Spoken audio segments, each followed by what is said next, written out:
Assalamualaikum warahmatullahi wabarakatuh. Perkenalkan, nama saya Nurul Lu'lu'ul Maksumah, NIM 2118082. Video ini dibuat untuk memenuhi tugas UAS PPSKI dosen pengampu Pak Ubaidillah. Materinya yaitu hijrah ke Yasrib atau Madinah. Awal mula sejarah hijrah ke Yasrib atau Madinah yaitu Quraisy berencana akan membunuh Rasulullah pada malam hari karena khawatir beliau akan hijrah ke Madinah dan memperkuat diri di sana. Memang tak ada yang menyaksikan bahwa Nabi Muhammad SAW akan menggunakan kesempatan itu untuk hijrah. Sementara itu, pemuda Quraisy yang akan membunuh beliau malam itu sudah mengepung rumah Rasulullah.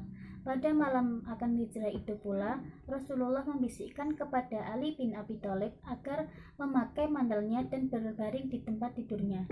Menjelang larut malam, tanpa sepengetahuan mereka, Rasulullah keluar menuju rumah Abu Bakar. Kedua orang itu kemudian keluar dan terus bertolak belakang ke arah selatan menuju Gua Sur. Tiada seorang yang mengetahui tempat persembunyian mereka dalam gua itu selain Abdullah bin Abu Bakar, Aisyah dan Asma binti Abu Bakar, serta pembantu mereka yaitu Amir bin Fuhairah. Kedua orang itu tinggal di dalam gua selama 3 hari. Sementara itu pihak Quraisy berusaha dengan sungguh-sungguh mencari mereka tanpa kenal lelah. Pemuda Quraisy yang mewakili setiap kelompok itu datang. Mereka membawa pedang dan senjata sambil mondar-mandir mencari ke semua penjuru. Di dalam gua, Rasulullah khusyuk berdoa, sementara Abu Bakar ketakutan.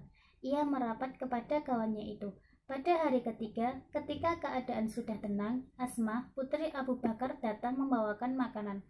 Rasulullah dan Abu Bakar kemudian berangkat ke Yasrib dengan menempuh jalan yang tidak biasa dilalui orang.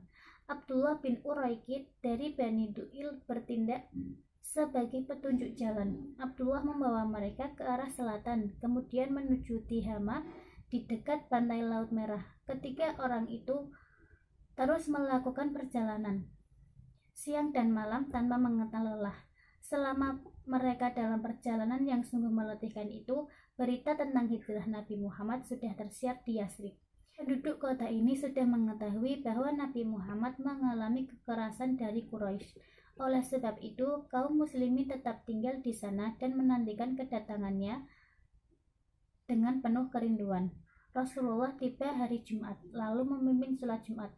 Orang-orang terkemuka di Yasrib kemudian menawarkan diri agar beliau tinggal pada mereka. Namun Rasulullah SAW menolak seraya meminta maaf. Beliau kembali ke atas untanya lalu berjalan-jalan di Yasrib. Di tengah kaum muslimin yang ramai menyambutnya dengan penuh sukacita.